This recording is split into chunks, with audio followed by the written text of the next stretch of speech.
భవిష్యత్తులో కరేడ్ ఉంటుందంటారా మ్యాప్లో? కరేడు ఎట్టి పరిస్థితుల్లోనూ గవర్నమెంట్ తీసుకోలేదు, ఒప్పుకోం. రైతులు కూడా ఒప్పుకోరు. అంతేకాదు, ఆ పక్కంటే చెవూరు రావూరు అనే గ్రామాలు ఉన్నాయి. చెవూరులో కొత్త భూమి తీసుకున్నారు. అక్కడ ఏం పెడదాం అనుకుంటున్నారు? Bharat Petroleum Corporation Limited refinery cum petrochemical complex పెట్టాలనుకుంటున్నారు. అక్కడ ఒకటి అసలు అక్కడ ఆ నిర్ణయమే తప్పు. రామాయపట్నం పోర్టు దగ్గరలో ఇది పెట్టాలని. ఎందుకనంటే మనకు విభజన చట్టంలో ఇదివరకే హామీ ఇచ్చారు. దానికి బాగా ముందే వైఎస్ రాజశేఖర రెడ్డి గారు సీఎంగా ఉండగా విశాఖపట్నం కాకినాడ పెట్రోకెమికల్ కారిడార్ అని చెప్పి పెట్టాడు కదా. అది మెటీరియలైజ్ కాల. భూమి మాత్రం తీసుకున్నారు. కాకినాడలో 10,000 ఎకరాలు ఉంది. ఆ తర్వాత విభజన చట్టంలో మనకు హామీ ఇచ్చారు, కానీ అది జరగల. హెచ్పిసిఎల్ ఓఎన్జీసీ వాళ్ళు ట్రై చేస్తే వైయబిలిటీ గ్యాప్ ఫండింగ్ అంటారు.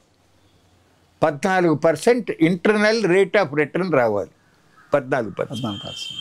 అంటే ఏటా దాదాపు 4,000 కోట్ల రూపాయల పైన స్టేట్ గవర్నమెంటు దానికి కట్టాలి. దానిపైన చంద్రబాబు నాయుడు గారు ఏం రాశాడంటే, అయ్యా మీరు రాజస్థాన్ రాష్ట్రంలో బార్మెర్ అనే చోట బీపీసీఎల్ కంపెనీ అక్కడ రిఫైనరీ పెట్టినప్పుడు ఆ ఇంటర్నల్ రేట్ ఆఫ్ రిటర్న్ని 14% నుంచి 12%కి తగ్గించారు. అది రాజస్థాన్ గవర్నమెంట్ కూడా అంగీకరించింది. అక్కడ నిర్మాణం జరిగిపోతుంది. మా రాష్ట్రానికి కూడా అట్లా తగ్గించండి అని అంటే మరి మోడీ గారు ఒప్పుకోలేదు. అక్కడ ఒక న్యాయం, ఇక్కడ ఒక న్యాయమా చెప్పండి? ఇవాళ పెట్రోలియం రిఫైనరీకి కావాల్సిన క్రూడు విదేశాల నుంచి అన్నా రావాలి. లేదు మన దేశంలో ఎక్కడ దొరుకుతుందో అక్కడి నుంచి తీసుకోవాలి కదా. అది ఎక్కడ ఉంది? కేజీ బేసిన్లో కాకినాడ నుంచి బంచినీపట్నం దాకా ఉంది అంతే. దాని యువత లేదు. కొద్దిగా గొప్ప మన నాగాయలంక దగ్గర కొద్దిగా ఉన్నాయి. ఇక అవతల లేదు. కాబట్టి ఆ కాకినాడలో ఆల్రెడీ భూమి తీసుకున్నది, ఇదివరకు తీసుకుని ఉంది. అక్కడే పెట్టండి. క్రూడ్ ఆయిల్ అక్కడే కదా ఉంది. అర్థమైందా? కాబట్టి అక్కడ బీపీసీఎల్ వస్తానికి వీల్లేదు.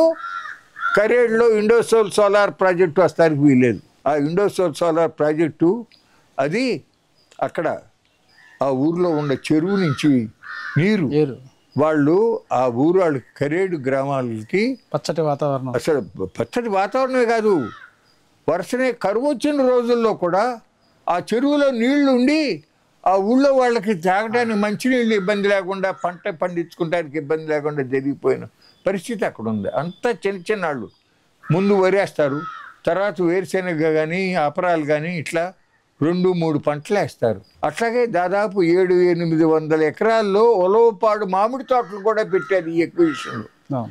సుప్రీంకోర్టు తీర్పు ఉంది.